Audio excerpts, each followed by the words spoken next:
Армысыздар, эфирде мектеп танысы ақпараттық шығарылымы, мен оның жүргізушісі Жәрдем Дәурен. Адал азамат бағдарламасына сәйкес мамыр айы біздің әрқайсымыз үшін мықты қоғамның негізі болып табылатын құндылықтарды, бірлік пен ынтымақтастықты айқара ашады. Мамыр айы мынаны дәлелдейді.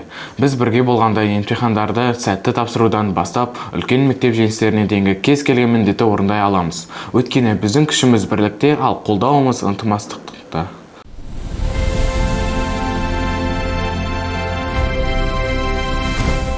Біз бірлік туралы айтқанда, бұл жай ғана әдемі сөз емес, бүкіл мектептің үйлесімді жұмысы екенін түсінеміз. Шабыт жобасы аясында өткен жас сарбаз фестивалі нағыз ынтымақтастықтың бір сапта тең түзеп тұрудан және шығармашылық дуэтті жолдасына қолдау көрсете білуден басталатынын нақты көрсетті.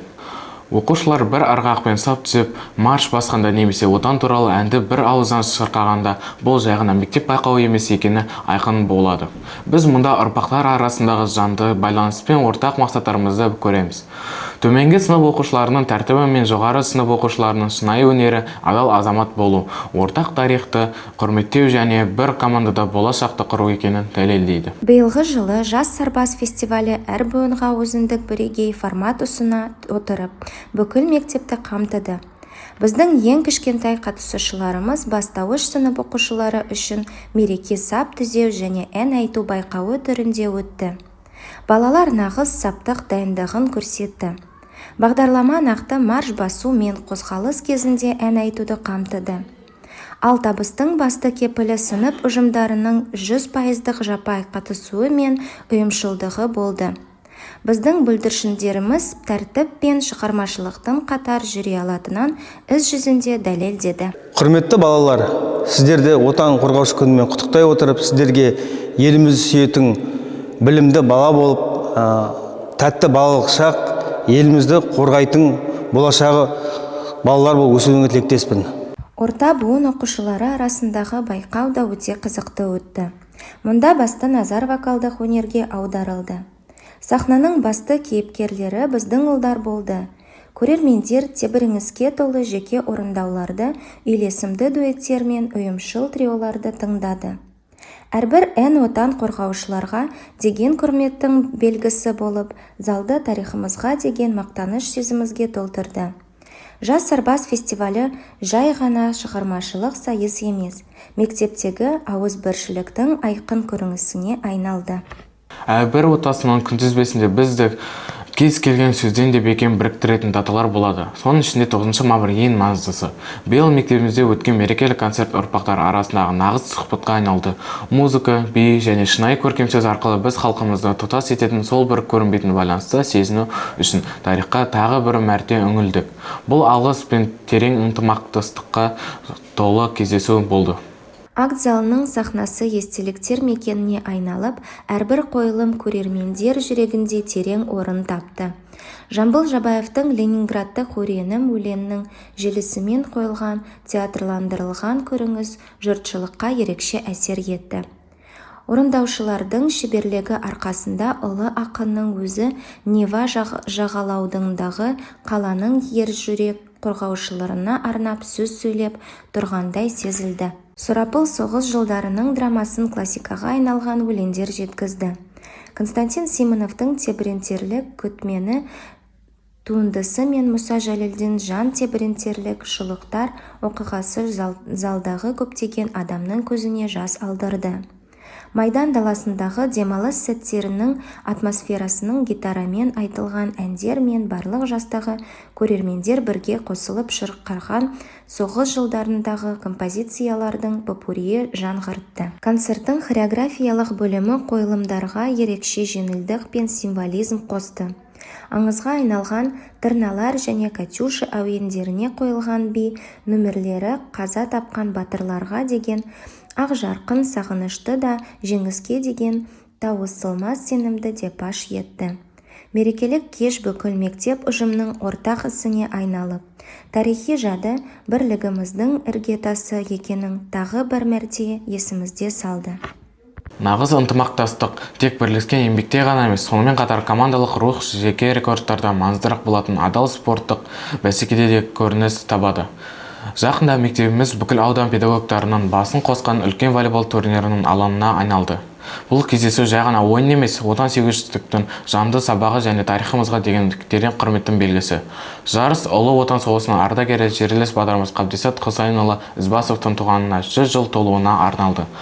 Мұғалімдердің оқулықтарды волейбол добына қалай алмастырғаны және осы спорт пен естелік мерекесінің атмосферасы қандай болғаны туралы келесі материалымыздан тамашалаңыздар. Бүгін біздің спорт залымыз спортты тарихты және аға буынның ерлігіне деген шексіз құрметті тоғыстырған маңызды оқиғаның орталығына айналды.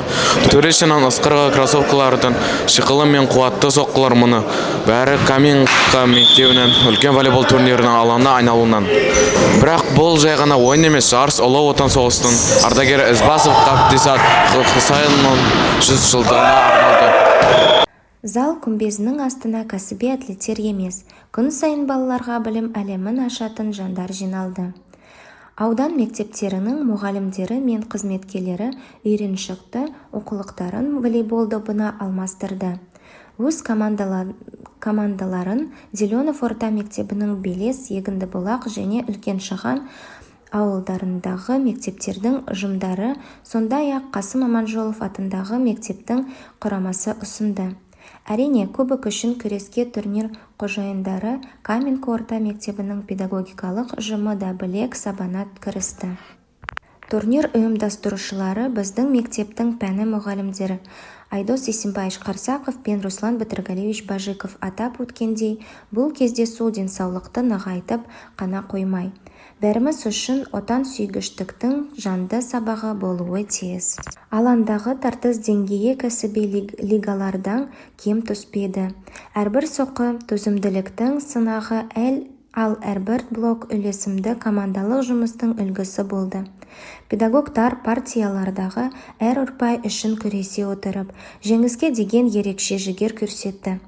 Қатысушылар үшін бұл турнир нағыз мұғалімнің тек сөзбен ғана емес, белсенді өмір салтымен де жеке үлгі бола алатынын дәлелдеуге мүмкіндік берді. Күннің ең шешуі сәтті марапаттау рәсімі болды. Ақшалай сертификаттар, құрмет грамоталар және әрине жеңістің басты нышаны ауыспалы кубок өз иелерінің тапты. Бірақ қатысушыларының күлкісіне қарап, бүгінгі басты марапат осындай игі дәстүрлер арқылы өмір сүріп жатқан батыр жерлесімізге деген ортақ құрмет пен естелік екенін түсінесің. Бұл турнир өлкеміздің тарихи мен ардагерлеріміздің ерлігі, біздің болашағымыз құрылатын сенімді іргетасы екенін тағы бір мәрте дәлелдеді. Біз жеңімпаздарды құттықтаймыз және барлық қатысушыларға осынау нағыз спорт пен тағзым мерекесі үшін алғыс айтамыз. Арнайы мектеп жаңалықтары үшін сіздермен бірге болған жәрдем Дәурен. Адал азамат тұжырымдамасының маңызды құрамдас бөліктерінің бірі адалдық пен өз нәтижелері үшін жауапкершілік. Осы аптада біздің оқушыларымыз білім деңгейін объективті түрде бағалауға мүмкіндік беретін күрделі сынақтан өтті. 19 мамыр күні Камен орта мектебінде білімді бағалау жетістік мониторингі өтті. 4 және 9 сыныптар үшін бұл жауапты күннің қалай өткені туралы шығармашылығымыздан келесі материалында. Осы оқу жылында мониторинг білім берудің екі маңызды сатысын біріктірді. Бастауыш мектеп түлектері 4 сынып оқушылары үшін бұл алғашқы 4 жылда жинақтаған функционалдық сауаттылығын көрсетуде мүмкіндік болды. Ал 9 сыныптар үшін ББЖМ алдағы емтихандарға дайындығын тексерудің және болашақ жолын саналы түрде таңдаулының маңызды кезеңіне айналды. Мониторинг процедурасы ережелерге қатаң сәйкестікті өтті. Аудиторияларда жұмыс жағдайы қалыптасып, процестің ашықтығын тәуелсіз бақылаушылар қадағалады. Мұндай тексерудің басты мақсаты жай ғана ұпай қою емес, мектебіміздегі оқу үдерісінің сапасын одан әрі арттыруы үшін оқушының мықты тұстары мен назар аударуды қажет ететін бағыттарын анықтау. Толқу сезіміне қарамастан, оқушылар жоғары тәртіп мен күрделі тапсырмаларға зейін қою шеберлігін көрсете білді. Біз мониторинг нәтижелері шәкірттеріміздің дайындық деңгейінің жоғары екенін дәлелдеп, олардың әрі қарай интеллектуалды дамуына серпін беретініне сенімдіміз.